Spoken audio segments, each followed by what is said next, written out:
Ajnana-timirandasya Jnananjana-shalakaya Chakshur-militam jena Tasmai Shri Gurave Namaha.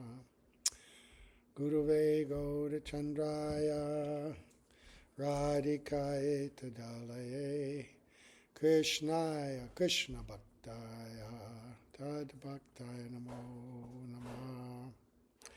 Yam Pravajantam Anupeta Apeta Kritam Dvapayano Virahakatara Ajuhava Putreti Tanmayataya Taravo Binedus Tam Sarvabhutam Hridayam Munimanatosmi. Narayanam Namaskritya Naram Chaiva Narottamam Devim Saraswatam Vyasam Tato Jayamudirayat Abhaktya Vihina Parada Lakshay Kiptascha Kamari Tarangamadye Kripa Maitvam Sharanam Prapanna Vrinde Namaste Charanada Vindam Tave Vasmi Najivami Tvayavina Iti Vigyaya Radhe Tvam Nayanam Charanandike Vancha Kalpatarubhascha Kripa Sindhubhya Evacha Patitanam Pavanebhyo Vaishnavebhyo Namo Namaha. Okay, so we are going to begin by offering our most humble obeisance unto the lotus feet of our beloved Gurus, unto Sri Guru Pada Padma Nityalita Bhavishta Om Vishnu Pada Stotar Sat Sri Srimad Bhaktivedanta Swami Maharaj Srila Prabhupada and Sri Guru Pada Padma Nityalita Bhavishta Om Vishnu Pada Stotar Sat Sri Srimad Bhaktivedanta Narayan Goswami Maharaj, unto our exalted Rupanuga Varga, all the assembled Vaisnavas and Vaishnavis.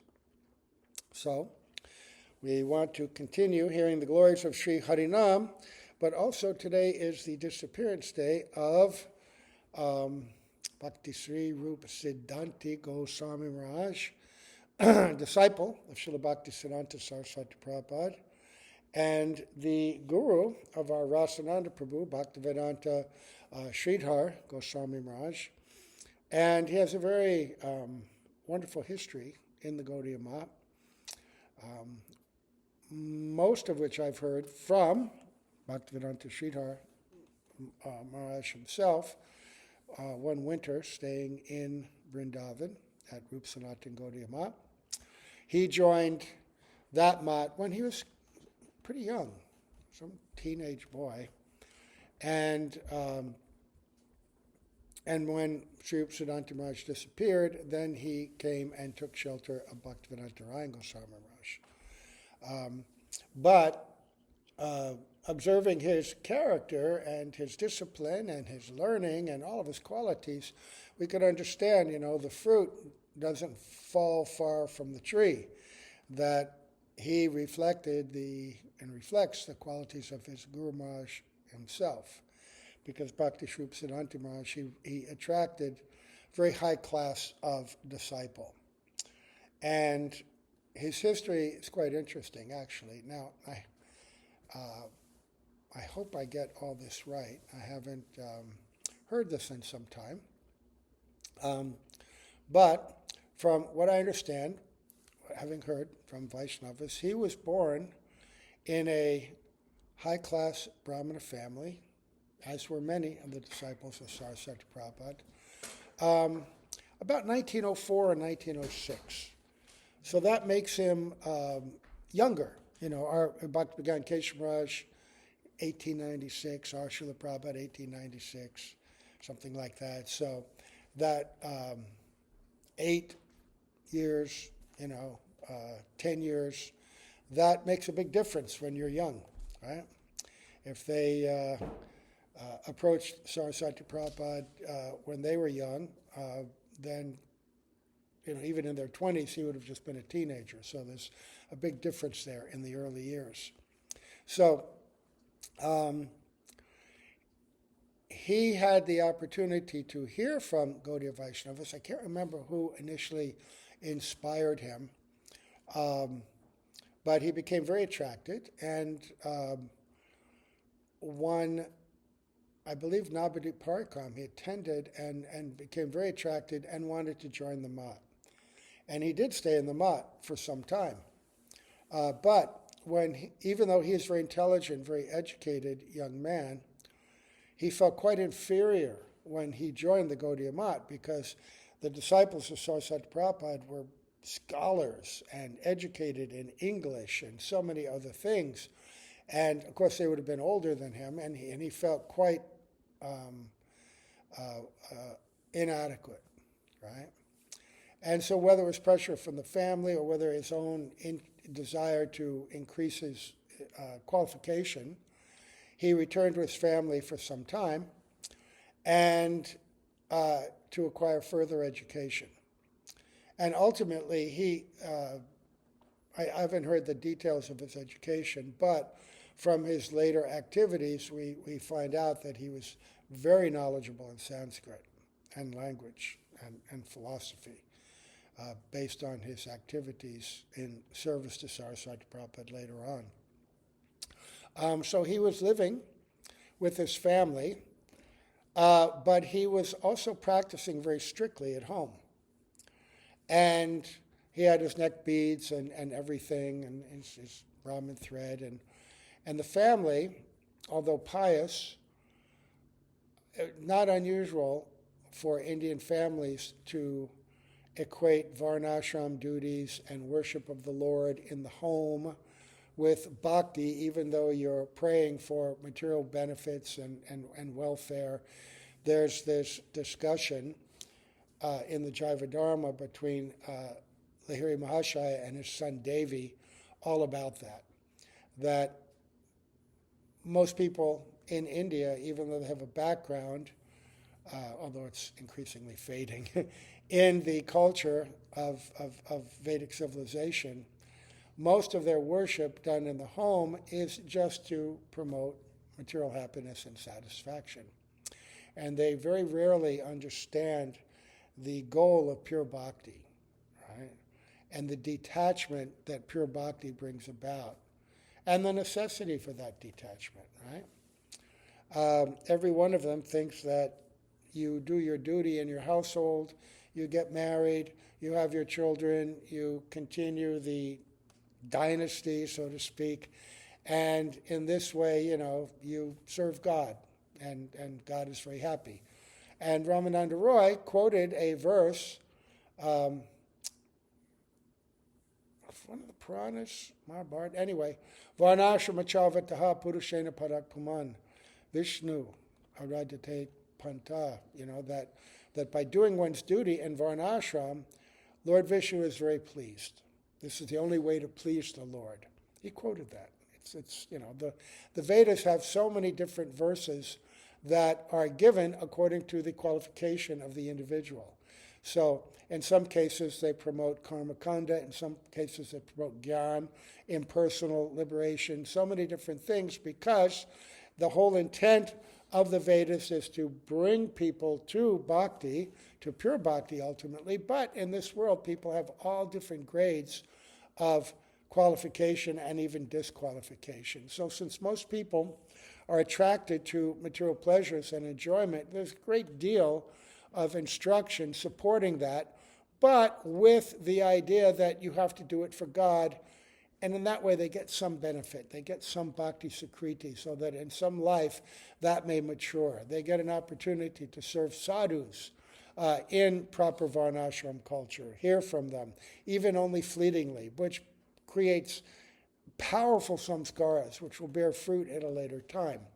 But his family, they didn't want him to go back, because initially, I'm going to go home, I'm going to get educated more, and then I'll go back to the Math.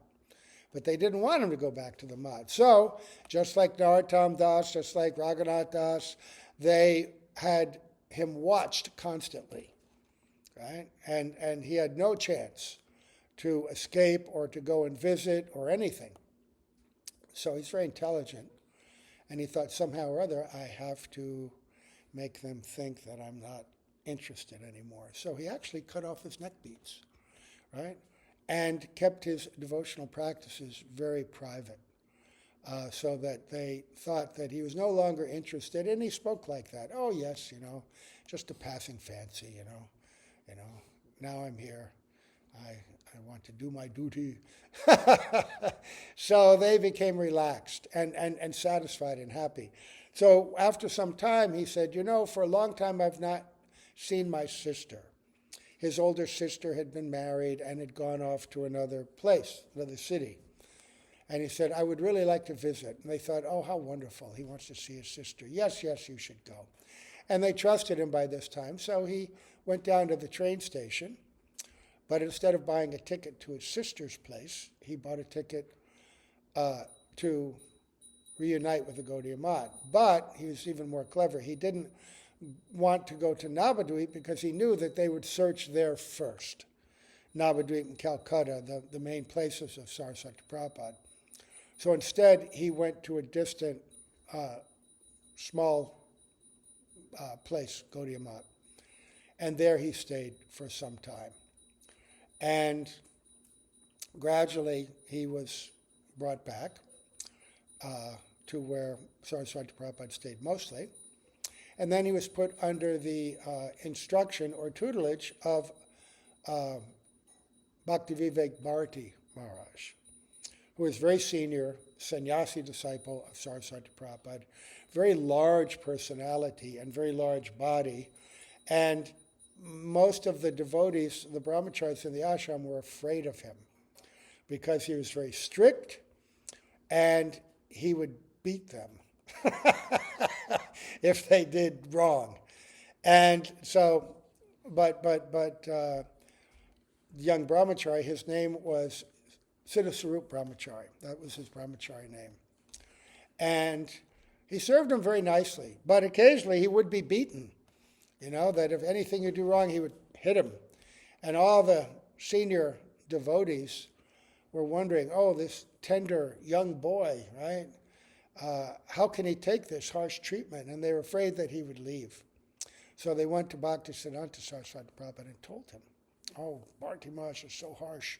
He's beating this young boy. So they said, maybe we should put him under somebody else. So then Bhakti Siddhanta Sarasvati Prabhupada called Siddhaswarupa Brahmachari and said, oh, I understand that Bharti Maharaj is treating you very harshly, even beating you. Perhaps you would like to serve under somebody else's direction. Because everybody in Gaudiya Math was taught that you serve under the direction of senior devotees. Brahmacharis were put directly under. And Srila Prabhupada, our Srila Prabhupada, did the same thing in his organization. He had senior devotees who were like GBC, who would instruct and help guide temple presidents, who in turn were responsible for the growth and education and development of people serving under them. And there was always a hierarchy. And if you served in that hierarchy, even if it didn't appear to be perfect or if some mistakes were made, still, this anugatya instituted and approved by Guru, that your bhakti was protected. Not that you would be not responsible for understanding what is right and what is wrong, right? But generally, you become humble in serving under others, and you give up your independent mentality. It's that independent mentality, that neglectful mentality, which is the root cause of our being here in the first place. So serving in ashram under the direction of Guru regulates that independence and constrains the mind from that inclination, right? We can do our sadhana, we can do our chanting, we can do all these things, but seva makes sure that we're actually genuinely surrendering and cultivating that mood, right, of anugatya. Otherwise, so many people, they do everything, but they do it on their own. Once Sarasvati Prabhupada was traveling on a parikram all throughout South India, And at the request of local people, they came to one, I can't remember what tirtha it was, but there was a very famous sadhu, very learned, very disciplined, recognized as a great saint. And said, oh, you must meet him, you must meet him. So they met, they talked for some time, and after a while, Bhaktisiddhanta Saraswati Prabhupada said, under whose guidance are you serving? Right? And he said, oh no, I am serving Krishna directly. Now, under whose guidance, in the external sense, it means what senior devotee are you serving under? Who is your guru? Who is your shiksha guru? But also that applies internally. Who are you serving under internally? Like the Goswamis, they served internally. Well, that's why we're called Rupanugas. Rupanuga means followers of Rupa Goswami, but for those self-realized souls, it means followers of Rupa Manjari or others, right?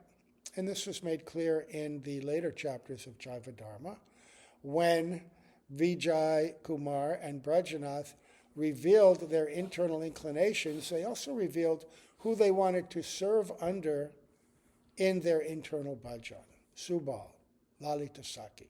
Right? So Saraswati Prabhupada said, under who are you serving? He said, oh, I'm not serving, I am serving Krishna directly. And so they left, and after they left, Bhaktisiddhanta Saraswati Prabhupada said, completely bogus. This person is not a genuine sadhu. He's not genuinely realized because he doesn't have that conception. We all must serve. Internally, we have our guru. When you enter into developed bhav bhakti, you have your guru. If you're in Madhurya Rasa, it's Saki Guru. Of course, they're your instructor, but also deep friend. It's not the kind of guru that we accept in this material world where there's this separation, but like teacher and student. It's a very intimate relationship. But when we begin our relationship with Guru in this world, we are very fallen, very ignorant, very conditioned, and it's more like the army, right? Serving under senior officers and NCOs, right? And you have to do that. But later, when you become purified, then that service, rather than being done out of a sense of duty, it becomes done out of a sense of deep affection and internal alignment with the moods of that remarkable personality. Vishwambena Guru Seva, realized Seva. So he asked Siddhaswrupa Brahmachari, would you like to serve under somebody else? He's treating you very harshly. He said, oh no. Bharti Maharaj, he is my greatest well-wisher. He knows my faults, and so he chastises me. I'm indebted to him. I only want to serve under him. And Bhaktisiddhanta Saraswati was very moved and appreciative of that mood, right? And that he could serve in that way, happily, eagerly, right? Very advanced idea. And so they stayed together up until the early 40s when Bharti Maharaj finally left this world, right? After the breakdown or the breakup of the Gaudiya Math, Bharti Maharaj was one of the devotees along with Bhaktivedanta Keshav Maharaj, Bhakti Rakshak Sridhar Maharaj, Bhakti Puri, Bhakti Dayita Maharaj, and others who separated themselves from that institution that continued the name Gaudiya Math, but according to their vision, had abandoned the ideals and the wishes of Bhaktisiddhanta Saraswati Prabhupada. So he continued to serve him, and when Bharti Maharaj left this world, he took over the running, he became the acharya of that institution. Right? So when he was still young and serving, he was also sent out on preaching missions with senior devotees. And there were two occasions where, because he was very bright, very intelligent, he, even though he was young, when they had these big pandals and festivals, he was sometimes given opportunity to speak. And Srila Bhaktivedanta Bharti Maharaj recounts one story where Bhakti Rakshak Sridhar Maharaj was there, and one other senior devotee, I can't remember, And they were speaking, and they said, now Siddhanta Brahmachari can speak. And this was in Bengal or Assam, I can't remember. But all the people there were followers of Ramakrishna and Vivekananda. If you know any of the history of Bengali culture, these two impersonalists were very, very influential. They were not only impersonalists, they completely disregarded real Vedic culture. Ramakrishna was responsible for creating this idea of, oh, sometimes I'm a Muslim, sometimes I'm a Christian, sometimes I'm a Hindu. Whatever he felt like following or not following, he would say it's all the same, right? All the same. You do whatever you like. And wasn't even particularly inclined towards any regulation or regulative principles.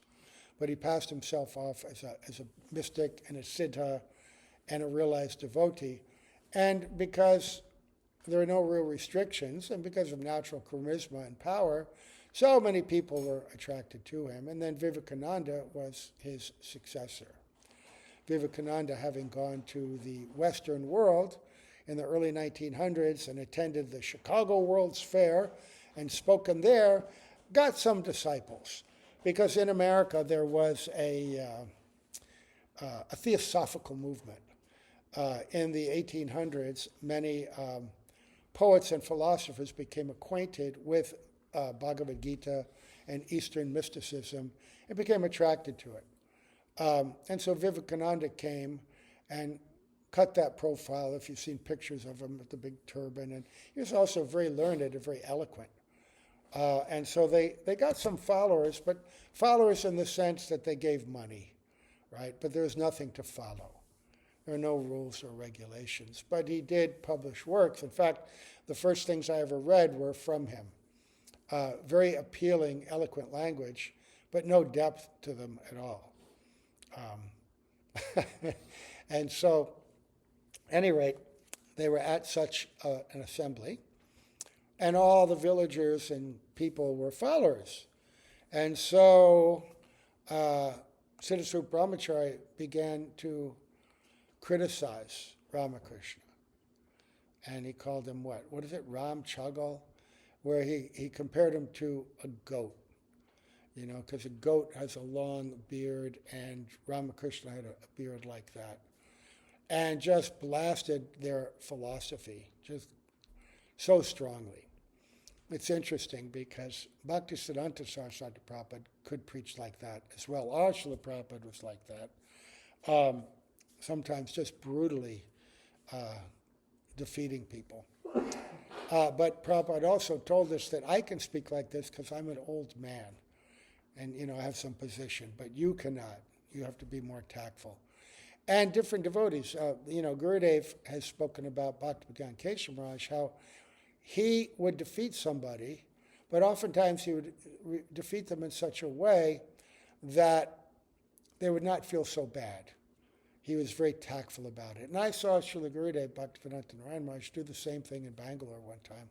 It was a big pandal, and there were different guests invited also to speak. And one was a retired judge who was a learned Vedantist, but a complete impersonalist. And when he had spoken, then Gurudev spoke, but he spoke in a very polite way, that this judge, everything he's spoken is completely wrong. But he said it in such a gentle and polite way, and then he gave the correct explanations. And the judge said afterwards, oh, I was so moved by your talk. I've actually never heard this before, but I accept what you say. On the other hand, Bhaktivedanta Keshav Maharaj and Gurudev could also be very strong and just break down the walls of misconception, depending on the place, the time, and the circumstance. There's that story of Bhaktivedanta Keshav Maharaj preaching in Bengal after some big floods, and they were collecting for the Navadvip festival, and I forget his name, some big Bengali politician, communist, and he said, what are you begging here for? These people are devastated, by the flood. Flood waters are everywhere, and they need your help. and you're begging from them? How dare you? And Bhaktivedanta Keshav said, oh, you say the floodwaters are so high? I don't see they're so high that they've extinguished the cigarette in your hand. And then he just spoke about the difference between temporary benefit and eternal welfare, and who can really offer benefit to people. Some materially addicted communist or some transcendentalist who's offering the highest welfare. The pains and pleasures of this world come and go, but the benefits of bhakti are eternal. So he spoke very disparagingly about Ramakrishna and his philosophy, not necessarily tactfully, and the crowd freaked out, and they start throwing things and threatening the devotees. And so the mayor of the city, small city, said, oh, we're not going to be able to do this. The program was scheduled for 2 more days. Said, he's riled up the people too much. There'll be violence. And Bhakti-Rakshak Sridhar Maharaj said, let me speak tomorrow, and we'll see. And said, okay, 1 more night. So then the next night, Bhakti-Rakshak Sridhar Maharaj spoke, and he said, yes, our young godbrother, he may have spoken in a rude way, but we are the carriers of the message of Mahaprabhu. And what he spoke was actually correct, if spoken somewhat intemperately.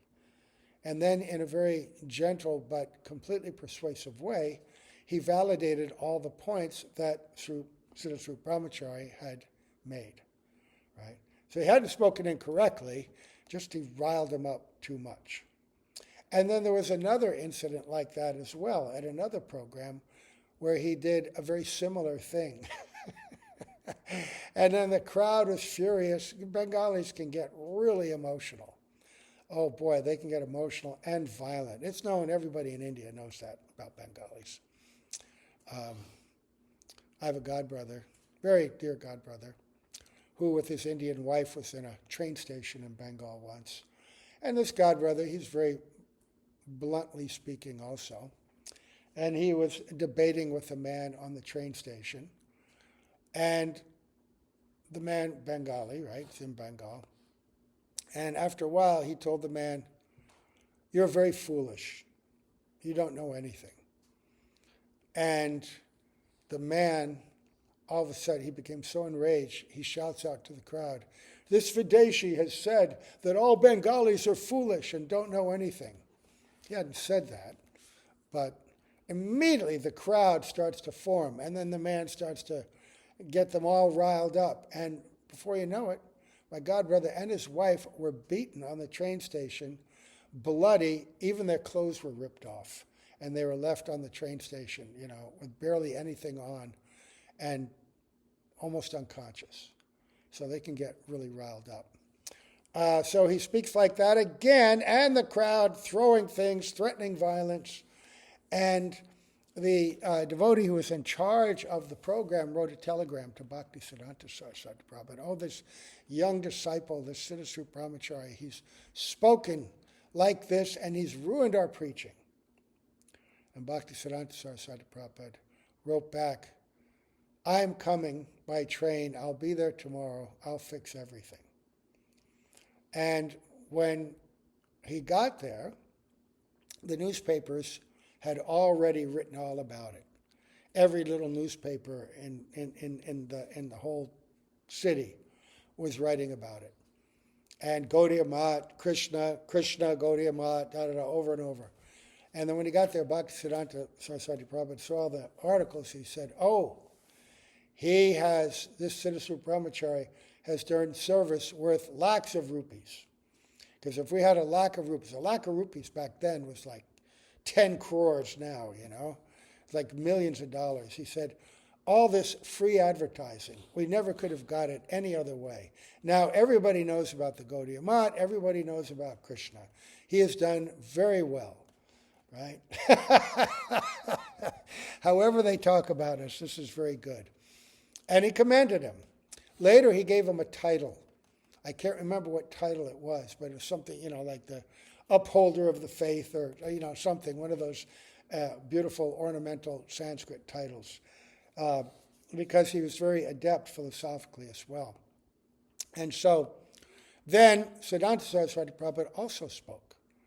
And when he spoke, the entire crowd became completely enchanted and converted, actually.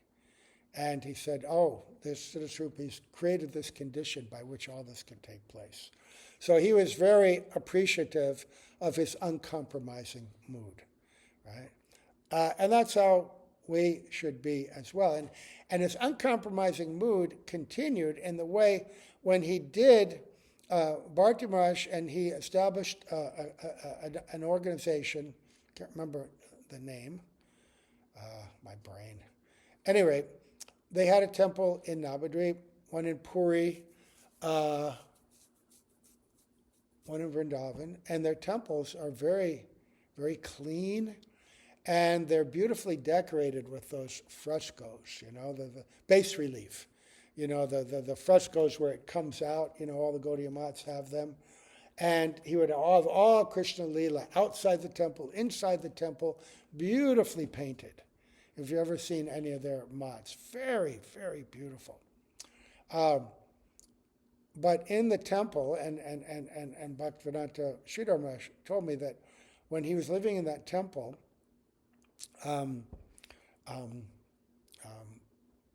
Maharaj was very, very strict.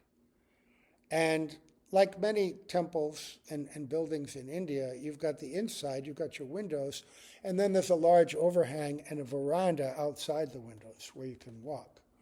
Right? And the brahmacharis would be there, but they could look down on the street, right? Look down on the street and see everything going on below, marketplace, everything. And so after some time, he said, oh, I want all the windows of the temple kept closed. I don't want my brahmacharis looking at the affairs of ordinary people. If they see the householders down there shopping together, walking with their families, they may become attracted. I don't want them being there. And he also said that if you missed Mangal Artik or any of the programs for more than just a few days, you are asked to leave. You're not fit to live in the mat. You may be a nice boy, but you can't live in the mat because the mat is for serious students. And if you're not serious, you'll weaken the mood of the others. You know the old phrase, one bad apple spoils the bunch. Same with potatoes. A bag of potatoes. If you get one rotten one or a lemon or anything, fruit, vegetables, if there's one going bad in the bunch, then it immediately infects the others. So this was his idea in the mat. Some are saying that if they live in the mat, they'll be uplifted by the others. His mood is, no, I only want the strictest of people that will follow instruction. So that was his style. And Rasananda, or Bhaktivedanta Sridhar Maharaj, he followed that of his guru, Srirupa Siddhanti Goswami Maharaj. When the first winter I stayed in Vrindavan, I stayed at Gopinath Bhavan nearby Rup Sanatan, and every morning would go to Mangal Artik, attend his class, then go work in the press for the morning and afternoon, and then in the evening go to his class in the Artik. And he commented, he said, oh, the disciples of Bhaktivedanta Swami Prabhupada, they're always very strict. They always attend all the programs. They're always there for Mangal Artik. And he always appreciated that. He had great appreciation for Srila Prabhupada, the way that Srila Prabhupada taught Sridhar Maharaj. And he was very helpful and favorable to Western disciples, Western followers of Bhaktivedanta Narayan Goswami Maharaj. And he studied Srila Prabhupada's books and his way of teaching, and many of the manuals of ISKCON that would teach you. And that mood that he had, it came from his own guru, right? And I always appreciate him to this day. He would encourage you. He would have you teach. When Sridhar Maharaj said when he was in the mat, of Bhakti Srirupa Siddhanti, they were always working very hard. But he would always have shlokas written on his arm. So even while he was washing pots, he would memorize shlokas because his guru was very demanding. His guru was also a great scholar, and he translated and gave commentary on many of the Upanishads and gave the commentaries and the conceptions of Mahaprabhu and used those Upanishads to support the conceptions of Mahaprabhu and his understanding of Vedanta Sutra. He wrote many books like that, very, very learned. And Srila Gurudev used his commentaries to help him in his own translations of Jaiva Dharma and other books. And he was very close with Bhaktivedanta Keshav Maharaj. He had a very affectionate relationship with him, Bhakti Srirupa Siddhanti Maharaj. And so that when Bhaktivedanta Keshav Maharaj departed from this world, the three principal followers, his three pillars, Bhaktivedanta Vamana Maharaj, Bhaktivedanta Trivikram Maharaj, and Bhaktivedanta Narayan Goswami Maharaj, then they had to consider now what to do. Because in India, religious institutions and their trusts, it's a very technical thing for the transition of power, and there's always a lot of very common to have legal fights about when the transition takes place. That's what happened with the Gaudiya Math. And this group will try to get a hold of this group will try to get a hold of that, and they'll fight over the physical property and who will be the acharya and everything like that. Because institution also means money, right? And power and support. And so there are followers of the guru who are following for those purposes, and there are other followers who have a deeply internal understanding of the guru and his purpose and want to preserve that. So, how to continue the mission of Bhaktivedanta Keshav Maharaj appropriately, and Bhakti Srirupa Siddhanti Maharaj, he's very expert, very learned in all of this. And so he helped them create the trust of, continuing trust of the Gaudiya Vedanta Samiti, which had been established in 1941 or 42 by Bhaktivedanta Keshav Maharaj and Narottammananda Brahmachari and Abhayacharana Vinda, our Bhaktivedanta Swami Prabhupada. They were the three original trustees. So they arranged for the continuation of the trust, and they said, okay, now one of you has to be the acharya. And first, Srila Vamana Maharaj was approached because he was the most senior of them, having taken shelter of Bhaktisiddhanta Sarasvati Prabhupada. His mother had donated him, had given him to Sarasvati Prabhupada when he was only 8 or 9 years old, and he had taken Harinam from him. But then he had taken Diksha from Bhaktivedanta Keshav Maharaj and had been raised and trained by him from a young age. So he was very senior. They had all taken sannyas at the same time on the order of Bhaktivedanta Keshav Maharaj, but Srila Vamana Maharaj, they all considered him to be senior. But he said, I don't want to be the acharya. Very rare. He said, I just want to serve. So they went to Trivikram Maharaj, who was the next. He said, no, not me. R. Narayan Maharaj can do it. And he said, no, how could I do this with my two others senior to me? So they went back and forth, and finally, with the encouragement of Bhakti Srirupa Siddhanti Maharaj and the support of his godbrothers, Srila Vamana Maharaj accepted that mantle. But none of them wanted the power, and they all wanted to work cooperatively. And Srirupa Siddhanti Maharaj helped them set that up and gave them very advice. I've heard Gurudev speak about this many times. He spoke about it with great affection. And he also taught them how to do the Samadhi ceremony, which is a very important thing in the Gaudiya Math. Traditionally, it's considered that one who does the ceremony, who's empowered and acknowledged to do the ceremony, is the one who will then be the next acharya. So sometimes there's a big fight. Who will do the Samadhi ceremony and where will the Samadhi be? But they were all so detached, and they were supported by Srirupa Siddhanti Maharaj, and So their transition was very smooth, which is quite rare, quite rare.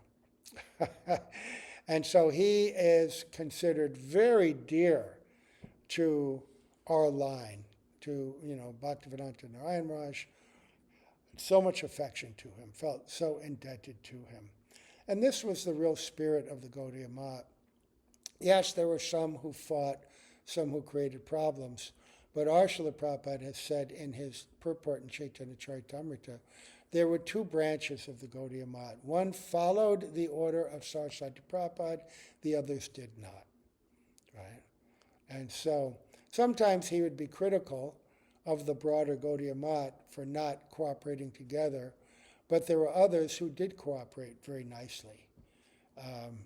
And if there was some lack of support for what Srila Prabhupada did, going to the West, they were all involved. It was a very difficult time in India. India was very poor, and they were all struggling to promote their own missions. By that time, in the 60s, 65, when Srila Prabhupada went, India was trying to establish itself economically. It took another 20, 25 years for India to get on its feet.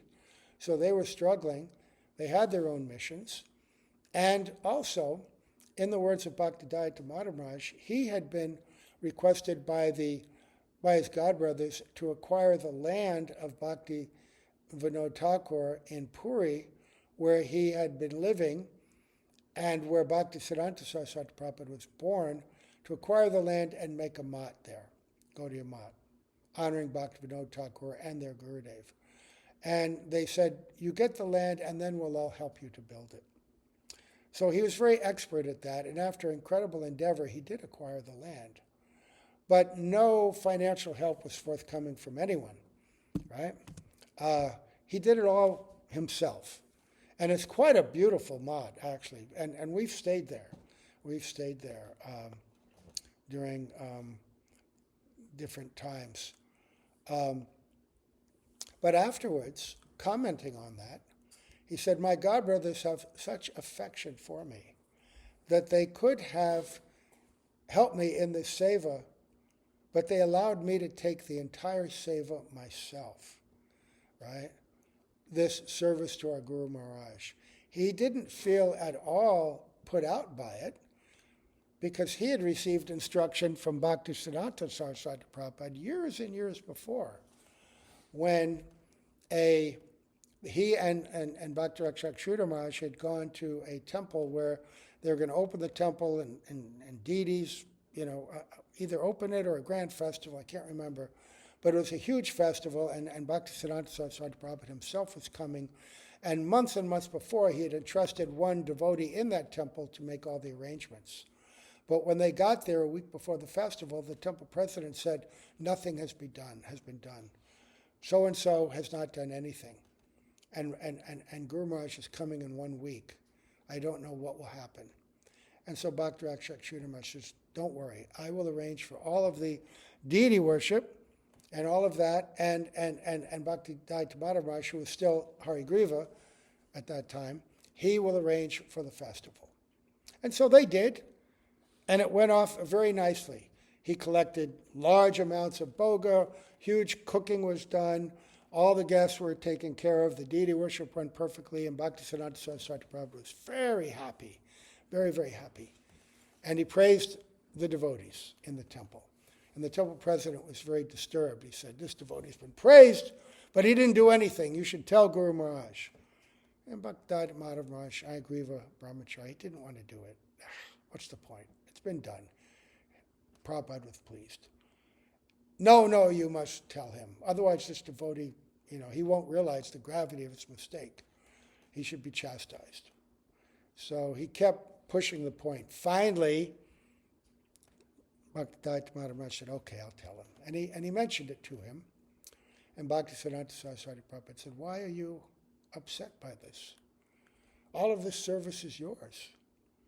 In Vrindavan, Radhika does all the seva. Every bit of seva in Vrindavan is done by Radhika herself, by her own energy. If anybody wants to help her, she allows them, and gives them the ability, the power to help. But if nobody wants to help, she does everything herself. Right? So in the same way, you've been given this seva, right? Why are you upset whether this person or that person helped or not? You know, Radhika gives us the power to do all seva, which is a very beautiful mentality to have. And so, with that understanding, our Srila Prabhupada was, as time went on, he was recognized and glorified by his godbrothers and by all the world. And he himself said, yes, well, Krishna gave me this seva, and everyone's recognized that that all of this other was inspired by Yogamaya so that he would be glorified for what he did. It appears single-handedly, right? But nothing is done single-handedly. Everything is done by the power of Srimati Radhika. And Srila Prabhupada himself said something very amazing, which shows how a devotee thinks. Speaking to his disciples on more than one occasion, he said, "Oh, I thank you, boys and girls, for helping me in this mission to my Guru Maharaj.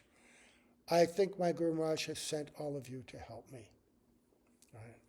He knew his Guru Maharaj was the one who empowered him, gave him the ability, and he saw all of his disciples as being sent by his Guru to help him. So all the services that we do, whether we do it effectively or not effectively, whether we do a lot or a little, we take the example of our previous acharyas and understand that it's all done through the mercy of Guru, through the mercy of Guru Parampara, ultimately by Radhika herself. So sometimes you feel, oh, nobody's helping me, nobody washed the pots, do I have to do all this by myself? It can be a great mercy if you have the right mentality, right? Because actually, what are we really doing anyway? What power do we have? We can't even lift our own finger without, everything is done by Krishna himself. He's the power behind all energy, right? We're just conditioned. We may see it or we may not see it. So we just do our best and don't waste your energy. We want to encourage others to help, certainly, but if they don't, then as Bhaktivedanta Maharaj said, oh, my Guru Maharaj wanted me to do it all. So I'm very happy. He's given me this service. Right? So today is that disappearance of Bhakti Srirupa Siddhanti Maharaj.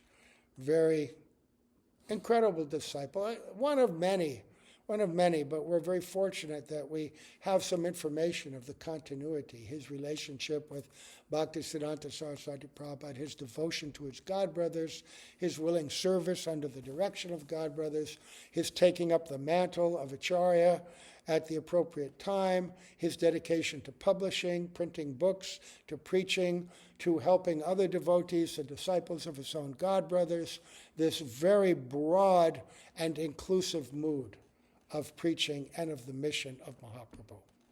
So we offer our respects to that incredible personality, begging for his mercy on this day. These personalities, they'll help us, and begging for a drop of his own service attitude and mentality. Okay, so all glories to our Srila Prabhupada, to our Srila Bhaktivedanta Narayana Goswami Maharaj, and to Bhakti Srirupa Siddhanti Goswami Maharaj on his Tirubhav, the occasion of his disappearance. Jai Gaur Premanande Hari Hari Bol. Let's see if it saves.